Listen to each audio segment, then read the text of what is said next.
जाटव जी का हम स्वागत करना चाहेंगे। शांत प्रकाश जाटव, आपका बहुत बहुत स्वागत है।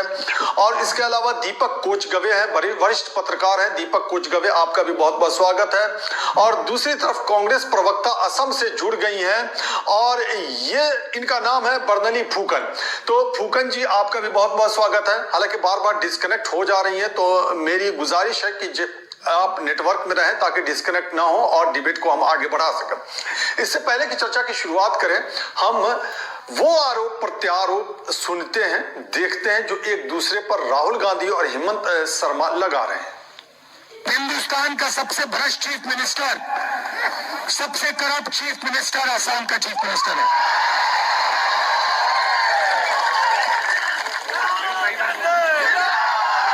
सही बात बोली।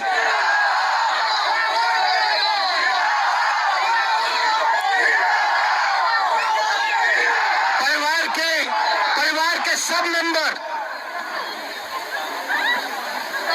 चाहे बच्चे हो, वो स्वयं हो, उनकी बीवी हो, कोई ना कोई करप्शन में सबके सब लगे हुए एक साथ।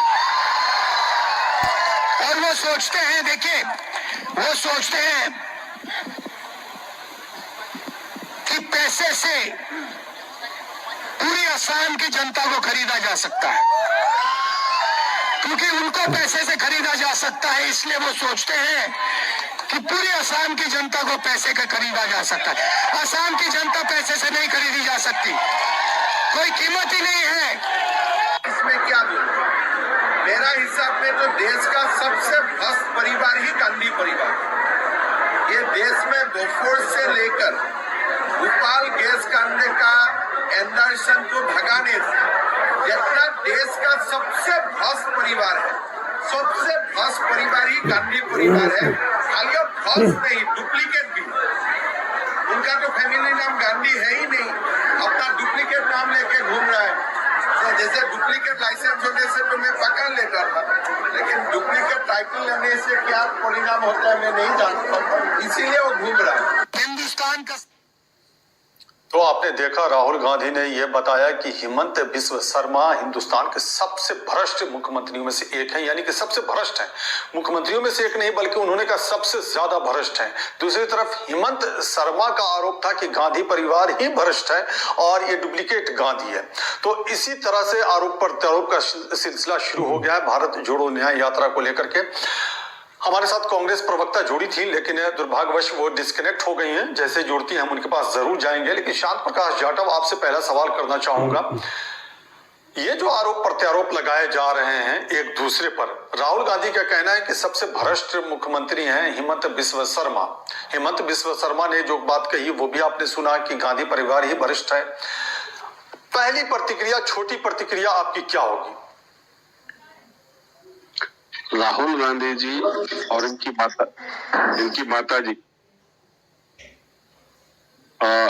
भ्रष्टाचार के आरोप में बेल पर हैं।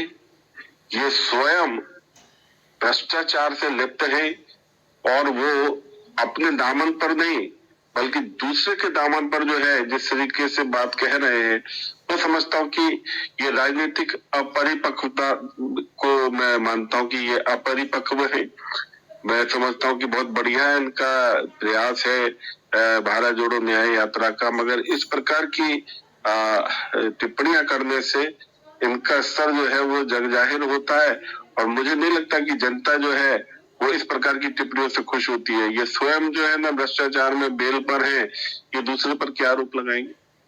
अच्छा जी, शांत प्रकाश जाटव, हेमंत बिस्व शर्मा को आप भ्रष्टाचार में लिप्त मानते या नहीं मानते? चूंकि जब हेमंत कांग्रेस में थे तब भाजपा की तरफ से उन पर भ्रष्टाचार के गंभीर आरोप लगाए जा रहे थे, लेकिन अब वो आरोप नहीं लगते, आखिर क्यों?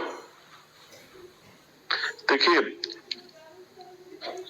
इंसान भ्रष्ट तब कहलाता है जब उसके ऊपर मामला दर्ज हो, पुलिस में और कोर्ट में मामला दर्ज हो और उस पर कार्रवाई हो। मुझे लगता है कि ये सब चीजों से हेमंत बिस्व शर्मा जो है ये अभी मुक्त है और राहुल गांधी जी इनको इंटरोगेशन में है, बेल पर है, तो आप अपने आप अंदाजा लगा लें कि दोनों में भ्रष्ट कौन है। एकदम कोर्ट न्याय प्रक्रिया चल रही है, सारी चीजें दस्तावेज एकदम स्पष्ट है। तो ये प्रश्न जो है ये अपने आप में ही मैं समझता हूँ कि पूर्ण नहीं है। जिस पर आरोप सब दस्तावेज, कागजात और बेल, ये सब चीजें डिफाइन हो रही हैं, तो हम किसको मानेंगे। हेमंत बिस्व शर्मा पर इस प्रकार की गतिविधियां हो रखी होती तो उनको भी कुछ कह सकते थे। जवाब भी सही नहीं हो सकता। उसकी वजह यह है कि आरोप लगा देने से कोई दोषी। शांत प्रकाश जाटव, आपके पास अब आना चाहूंगा। आप कुछ बोलना भी चाह रहे थे उस वक्त, लेकिन एक सवाल भी मैं साथ में जोड़ूं। जो भारत जोड़ो न्याय यात्रा है, असम में जो 8 दिवसीय यात्रा है, कांग्रेस की तरफ से ये यात्रा निकाली गई है। जोराहाट एक जगह है जहां केस दर्ज कर दिया गया है भारत जोड़ो न्याय यात्रा पर। असम के मुख्यमंत्री कहते हैं कि वो 3 महीने के बाद कार्रवाई करेंगे।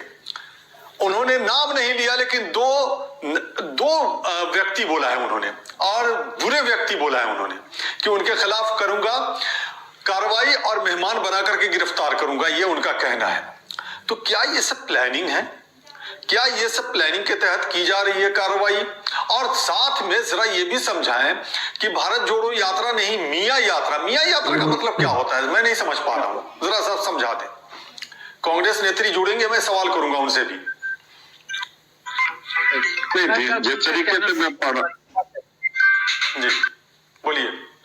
मैं जिस तरीके से अभी पढ़ रहा था, जोरहाट वाला जो विषय है, वहां पर ट्रैफिक को लेकर के चूंकि उन्होंने रूट परिवर्तन किया, वहां के जो आयोजक हैं उन्होंने, तो उस पर कार्रवाई जो है पुलिस ने की है। और स्वयं जो है किसी के कहने पर नहीं, बल्कि पुलिस ने स्वयं जो है FIR जो है वो दर्ज की है कि उन्होंने रूट बदला है।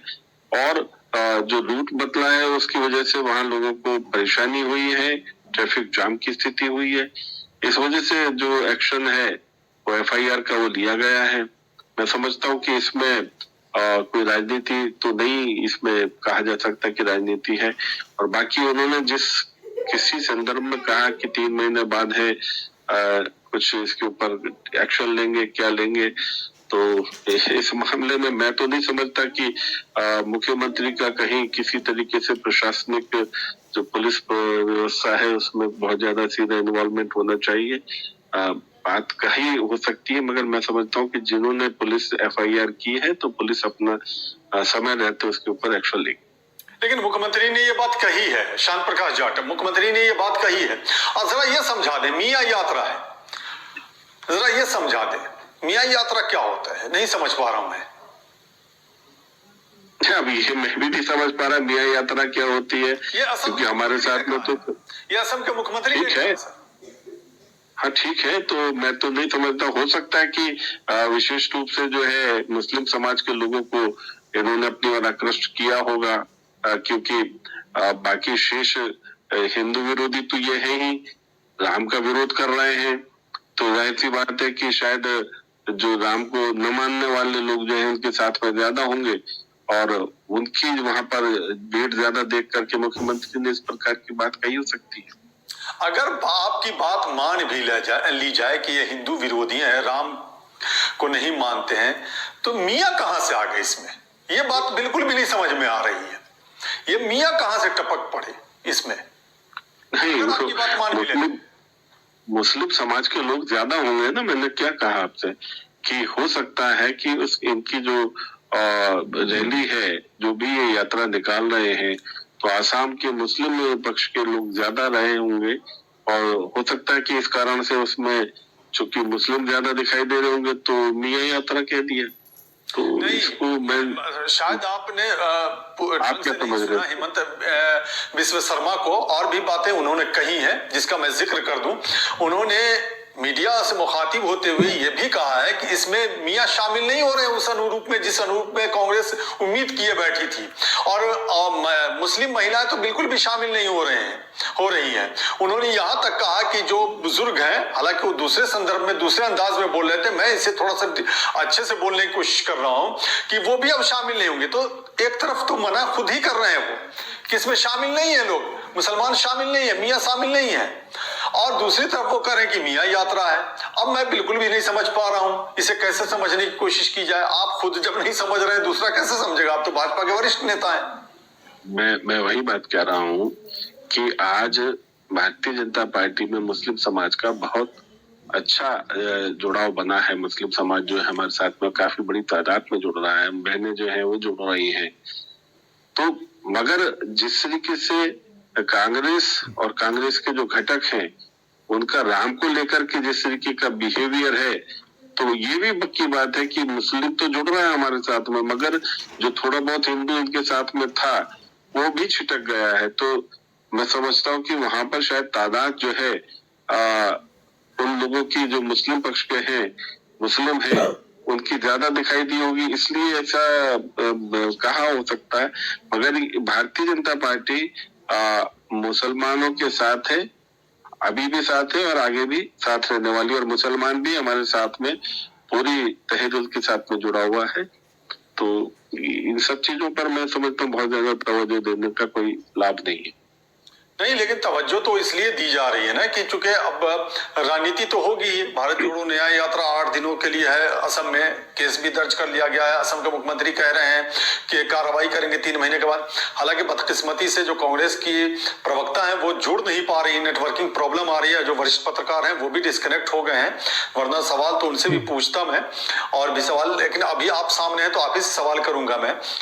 थोड़ी देर पहले आपने कहा था कि थोड़ा सा मैं विस्तार दे रहा हूं, थोड़ा सा हटने की कोशिश कर रहा हूं, असम से बाहर निकलने की कोशिश कर रहा हूं। श्याम प्रकाश जाटव, आपने कहा था कि कांग्रेस हिंदू विरोधी है और राम को नहीं मानती। फिर भी अभी राम मंदिर का जो प्राण प्रतिष्ठा का कार्यक्रम है उसमें सोनिया गांधी को दावत दी गई थी। सर, सोनिया गांधी को दावत दी गई थी, अधीर रंजन को दावत दी गई थी, और जो अध्यक्ष हैं मल्लिकार्जुन खड़गे उन्हें भी दावत दी गई थी। तो क्या कोई अगर राम को नहीं मानता, हिंदू विरोधी है, तो उसे दावत दी जा सकती है? देखिए, जिस वक्त उनको निमंत्रण दिया गया था उस वक्त तक उन्होंने अपनी स्थिति जो है राम के प्रति स्पष्ट नहीं की थी। वैसे वो संशय में तो हमेशा थे जब इन्होंने 27 वकील जो है राम मंदिर के विरोध में खड़े किए, और जिस तरीके से राम को काल्पनिक बनाने का इन्होंने एफिडेविट दिया, तो स्थिति तो स्पष्ट थी। मगर एक कर्टसी है, उसमें सभी को आमंत्रित किया जाना, वो किया गया, तो उसमें इन्होंने उसको उस पर मोहर लगा दी कि हम जो है जो आप जैसा समझते हैं वैसा है। और जाहिर सी बात है, अगर वो अब ये तस्वीर साफ हुई है कि अब ये लोग राम को नहीं मानते हैं और हिंदू विरोधी हैं, ये हफ्ते 10 दिन में तस्वीर साफ हुई है, आपके कहने का मतलब? देखिए, आजादी से पहले कांग्रेस जो है वो ब्राह्मणवादी पार्टी, ब्राह्मणों की और बंदियों की पार्टी कहलाती थी। आज स्थिति बिल्कुल भिन्न हो गई है। आज जो है ये पूरी तरीके से हिंदू विरोधी पार्टी कहलाती है, और जाहिर सी बात है इसका तो खामियाजा इनको भुगतना पड़ेगा। नहीं, तो वही तो मेरे सवाल का जवाब नहीं दिया ना आपने। ये कब से हफ्ते 10 दिन से या उससे पहले से ये अंदाजा लग रहा था कि कांग्रेस हिंदू विरोधी है या गांधी परिवार हिंदू विरोधी है, राम को नहीं 2000 गांधी परिवार के लोग? कब से? यही तो मैं जानना चाह रहा हूँ ना।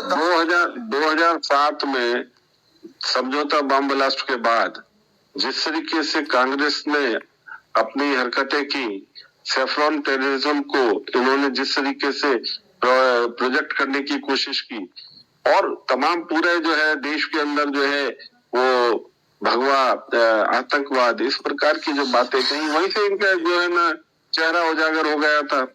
और जिस तरीके से जो उस वक्त में जो हिंदू जो लीडर थे उनको जेलों में गलत आरोप में बंद किया, तो वो स्पष्ट हो गया था इन्होंने किस तरह से जो हालात किए। और इसमें ये देखिए, दोनों जवाब आपने दे दिया, बड़ा कंफ्यूजन हो गया। चलिए, अब इधर जाने की जरूरत भी नहीं है। क्या कंफ्यूजन है? जवाब आपका ऐसा था कि ये सवाल लाजमी हो गया था। आप ही ने कहा कि अब जाके क्लियर हुआ, फिर कह रहे हैं कि पहले का जिक्र कर रहे हैं आप, इससे कहीं पहले का जिक्र कर रहे हैं। बहरहाल हम फिर वापस आ जाते हैं। जी, हम वापस आ जाते हैं, बस हम ही में वापस आ जाते हैं। भारत जोड़ो न्याय यात्रा पे ही हम इसको फोकस करने की कोशिश करते हैं। क्या वाकई जो 2 बुरे लोगों का जिक्र किया हेमंत बिस्व शर्मा, उनकी गिरफ्तारी होगी? क्या सच में कार्रवाई होगी या सिर्फ बयानबाजी है? ये 2 बुरे लोग कौन हैं? ये तो मैं नहीं समझता कि जो है हेमंत बिस्व शर्मा जी के अलावा कोई और बता पाएगा। ये गलत प्रश्न मेरे से कर लिया है आपने, इस बारे में मैं कुछ नहीं कह पाऊंगा। तो हेमंत बिस्व शर्मा का जो ये बयान है इसे आप सही मानते हैं या गलत मानते हैं? मुख्यमंत्री हैं, बयान गलत क्यों देंगे? उन्होंने किसी न किसी आशय और संदर्भ में इस बात को कहा होगा, तो उसमें गलत है या सही है ये कहने का भी मेरे को हक नहीं है। मतलब ये है कि चुनाव जब हो जाएंगे लोकसभा के, उसके बाद ही फिर बात की जाएगी, है ना? यही आप कहना चाह रहे हैं? नहीं, मैं इस बारे में कुछ नहीं कहना चाहता। वो तो मुख्यमंत्री हैं हेमंत जी, उन्होंने किस संदर्भ में कहा, क्या आशय है उसके पीछे, वो तो स्पष्ट वही कर पाएंगे। अच्छा ये बताइए श्याम प्रकाश जाटव जी, अब इत्तेफाक है कि आप ही सामने हैं तो आप ही से सवाल करूंगा मैं। हेमंत बिस्व शर्मा जब कांग्रेस में थे तो भ्रष्टाचार पर आरोप जो लग रहा था वो भ्रष्टाचारी थे या नहीं थे जब कांग्रेस में थे तब? देखिए, एक बात को बार बार पूछने से कुछ फायदा नहीं ना। मैंने आपको कहा कि उनके खिलाफ कोई मुकदमा दर्ज नहीं है। जवाब ले लूं ताकि दर्शक भी सुन सके, समझ सके, जवाब दे दीजिए। उनके खिलाफ कोई मुकदमा दर्ज नहीं है, कोई FIR उनके खिलाफ है नहीं, तो इसमें मैं कैसे कह दूंगा कि वो अपराधी है? उस वक्त में पॉलिटिकली जो आरोप लग रहा था या भ्रष्टाचार में लिप्त है। देखिए, 2001 से 2014 तक तो वो वहां मंत्री भी रहे, हालांकि तरुण गोगोई से उनका विवाद हुआ, बाद में वो भाजपा ज्वाइन किया उन्होंने और कांग्रेस में अच्छी हैसियत थी उनकी। तब भाजपा की तरफ से उन पर भ्रष्टाचार के गंभीर आरोप लगाए गए थे, तो तब वाकई वो आरोप सही थे या गलत थे? मुझे आप एक बात बताएं, राहुल गांधी जी अपराधी हैं या नहीं? ये आप बताएंगे, मैं तो सवाल करूंगा सर। नहीं, आप बताएं ना, आपने मेरे से प्रश्न पूछा। उनके खिलाफ FIR भी है, तो सवाल नहीं आप सर भी है, उनके खिलाफ जो है ना वो भी जांच भी चल रही है और वो बेल पर भी है। तो नहीं, तो आप ये बताएं, नहीं आप ये बताएं कि राहुल गांधी के अपराधी है या नहीं? तो इतना जानता हूं कि अगर किसी पे आरोप लगा दिया जाए तो वो अपराधी नहीं होता है जब तक दोष उस पर साबित ना हो जाए, वो दोषी हो ही नहीं सकता है। ये संविधान में दर्ज मामला है, संविधान के अनुसार मैं बात कर रहा हूँ, इतना ही जानता हूं मैं। हेमंत बिस्व शर्मा के खिलाफ तो FIR जी, हेमंत बिस्व शर्मा के खिलाफ तो न तो FIR है, न किसी प्रकार का कोई मामला दर्ज है, तो उनके लिए प्रश्न पूछने का क्या लॉजिक बनता है? राहुल गांधी जी के ऊपर तो FIR भी तब का पूछा था सर, अभी का नहीं पूछा मैंने, तो तब का पूछा था जब वो कांग्रेस में थे, तब का पूछा था, तब भाजपा की तरफ से आरोप लगाए गए थे उनपे, तब का मैंने पूछा था। मैंने अभी का कहाँ पूछा है? अभी का तो मुझे बताओ ना जी। मैं एक जोड़ दूं, उसमें सवाल याद आ गया तो मैं जोड़ दूं। मनीष सिसोदिया ने, आपको याद होगा, हालांकि उनपे भी करप्शन के आरोप लगे और वो अभी जेल में है, लेकिन उन्होंने गंभीर आरोप लगाए थे जब लॉकडाउन का प्रोसेस चल रहा था और कोरोना का दौर चल रहा था, तब PPE किट को लेकर के गंभीर आरोप मनीष सिसोदिया की तरफ से लगाए गए थे, आम आदमी पार्टी की तरफ से लगाए गए थे। उन्होंने मीडिया के सामने आकर के कुछ दस्तावेज भी दिखाए थे, हालांकि ये उनका आरोप है, मैं उसकी तायीद नहीं कर रहा हूं, लेकिन कोई इन्वेस्टिगेशन नहीं हुआ। अमूमन ऐसा होता है कि आरोप लगता है तो इन्वेस्टिगेशन होता है, लेकिन नहीं हुआ जी। जब तक मामला दर्ज ना हो जाए और उस पर कार्रवाई ना हो, तब तक आप जो है अपराधी, आपके पर संदेह किया जा सकता है, मगर अपराध की स्थिति में नहीं पहुंचते, अपराधी की स्थिति में नहीं पहुंचते। और जब आपको सजा हो जाती है, जैसे लालू प्रसाद यादव जी को सजा हो रखी है, तब पूरी तरीके से आप अपराधी हो जाते हैं। नहीं सर, आप दोनों बात कर रहे हैं कि सजा होने के बाद अपराधी होता है और ये भी कह रहे हैं कि मामला दर्ज होने पर भी अपराधी होता है। तो जब मामला, तो फिर सजा क्यों दी जाती है? मामले ही में मामला खत्म कर दिया जाए। मामला दर्ज होने के बाद में जब तक वो जांच चल रही है तब तक जो है उसको संशय से देखा जाता है। मैंने अपराधी नहीं कहा है जी, तब तक वो संशय से देखा जाता है। जवाब दे दिया, संशय से देखा जाता है। और जिसके खिलाफ मामला ही दर्ज नहीं हुआ, सुने, जहां जिसके खिलाफ मामला ही दर्ज नहीं हुआ, जिसके खिलाफ कोई एक्शन ही नहीं हुआ, तो उसके बारे में तो बात करने का कोई लॉजिक ही नहीं है। यहाँ 3 तरीके की कैटेगरी हो गई। यहाँ पर हेमंत बिस्व शर्मा, जिनके खिलाफ कोई मामला दर्ज नहीं है, किसी प्रकार की कोई पुलिस में FIR नहीं है। दूसरा है राहुल गांधी जी, जिनके खिलाफ FIR भी दर्ज है और वो बेल पर है। और तीसरे है लालू प्रसाद यादव, जो जेल से इस वक्त पैरोल पर है। तो अब आप तीनों में अंतर समझ लें कि कौन अपराधी है, किसको संशय में है और कौन जो है पूरी तरीके से मुक्त है। मैं तो सिर्फ इतना जानता हूं सर कि कोई दोषी होता है और कोई दोष मुक्त होता है, बस इतना ही मुझे पता है। बहरहाल चूंकि अब दूसरे नेता हैं ही नहीं, वरना मैं सवाल करता, पता नहीं क्या नेटवर्किंग प्रॉब्लम आ गई। आखिरी सवाल आपसे करना चाहूंगा, भारत जोड़ो न्याय यात्रा को लेकर के क्या वाकई भाजपा घबराई हुई है? ये जयराम रमेश ने कहा है कि चूंकि जिस तरह से समर्थन मिल रहा है कांग्रेस को, उसकी वजह से भाजपा के नेता बौखला गए हैं, घबरा गई है भाजपा। इसकी वजह से इस तरह के बयान दिए जा रहे हैं और इस तरह से एफआईआर भी दर्ज कराई जा रही है। नहीं, घबराहट तो होना स्वाभाविक बात है। जितनी थोड़ी बहुत सीटें रह गई थी इनके पास में, वो भी कम हो जाने वाली है। मुझे दिखाई नहीं दे रहा कि जो है कांग्रेस जिस तरीके से अपनी यात्रा लेके चल रही है, इनका एक घटक तक तो इनके साथ में आ नहीं रहा। कहीं पर आए घटक तो इनका सहयोग करे, कोई घटक का इनका जो साथी है वो भी तो कहीं दिखाई दे, कहीं माला वाला डालते हुए इनके गले में। तो जब इनके घटक ही साथ में नहीं है तो हमें काहे का घबराना? हमारे साथ में राम है और राम के हमें इस न्याय यात्रा से कोई फर्क नहीं पड़ता। नहीं, ठीक है, देखिए धार्मिक मुद्दे अपनी जगह हैं, लेकिन राजनीति में जरूरी नहीं कि सिर्फ धार्मिक मुद्दे के सहारे ही चला जाए, जैसा कि आपने अभी जिक्र भी कर दिया। और ये इल्जाम कांग्रेस की तरफ से या विरोधी पार्टी जो आपकी है या विपक्ष के जो नेता हैं वो इल्जाम लगाते भी रहे। देखिए, अभी भारत जोड़ो न्याय यात्रा को लेकर के हमने सवाल किया और आपने प्रभु श्री राम का जिक्र कर दिया, तो ये फर्क समझ में आने लगता है। आखिर क्यों ऐसी जरूरत पड़ती है कि प्रभु श्री राम का नाम लेना पड़ता है हर मामले में? देखिए, हम हिंदू हैं और हम अपने ईश्वर को याद करेंगे और वो हमारे राम हैं। जिस तरीके से तमाम मुस्लिम मुल्क अल्लाह को याद करते हैं, उसी तरीके से हम प्रभु राम को याद करते हैं, वो करते रहेंगे। जिस तरीके से ईसाई मुल्क हाय जीसस कहते हैं हर समय, उसी तरीके से हम जय श्री राम कहते हैं। तो इसको किसी तरीके से राजनीति से प्रेरित मान करके चलना मैं समझता हूं कि बहुत ठीक नहीं है। ये प्रभु राम जो है, राम का तो चूंकि मैं मिथिलांचल से आता हूं सर, तो मैं तो सुनता था जय सिया राम, लेकिन आप कह रहे हैं कि मैं तो जय श्री राम बोलूंगा। पता नहीं आप कुछ भी बोल दो, जय श्री राम बोल दो, लेकिन जय सिया राम हमने भी सुना है, खूब सुना है। और वो मिथिलांचल की धरती से मैं आता हूँ, जहाँ सीता माता की जन्मभूमि है जी। हाँ, सिया राम और श्री राम में कोई देखो, दोनों में से राम है और श्री राम या सिया राम, उससे कोई अर्थ थोड़ी बदल। माता को हटा दिया ना, हटा दिया सर। चलिए ठीक है, मुद्दे से भटक गया। चलिए उस पे हमें बहुत ज्यादा बात नहीं करनी है जी, उस पे बहुत ज्यादा बात नहीं करनी है। तो हम इसी पे रहे, और हालांकि अब वक्त भी हो गया है तो ज्यादा सवालात भी अब मुमकिन नहीं लग रहा है। लेकिन जाते जाते आपसे पूछना चाहूंगा, क्या भारत जोड़ो न्याय यात्रा को जिस तरह से कांग्रेस का ये इल्जाम है कि रोकने की कोशिश की गई असम में, और इससे पहले आपको याद होगा शुरू में परमिशन नहीं मिल रही थी, उसके बाद मणिपुर में भी इस तरह के इल्जाम लगे कि वहां से जो शुरुआत हुई 14 जनवरी को, तो रोकने की कोशिश की गई, कांग्रेस की तरफ से इल्जाम लगाया गया। क्या वैसे राज्य जहां भाजपा की सरकार है, सत्ता है, वहां भी इस तरह की परेशानियां कांग्रेस की भारत जोड़ो न्याय यात्रा को सामने आएगी, या आप बिल्कुल न्यूट्रल हो जाएंगे और जैसे यात्रा चल रही है चलती रहेगी, इस तरह का विवाद नहीं होगा?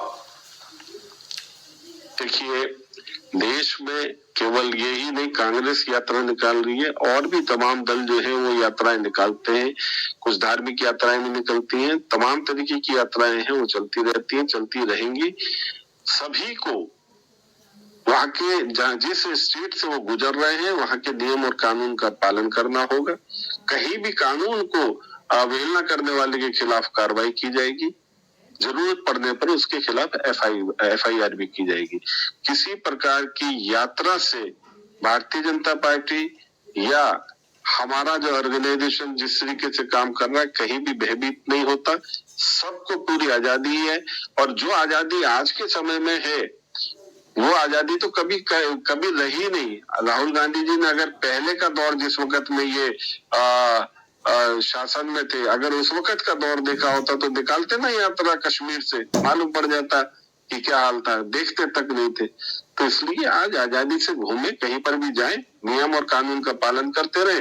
जहां नियम तोड़ा वहां पर तो नानी याद दिलाई दी।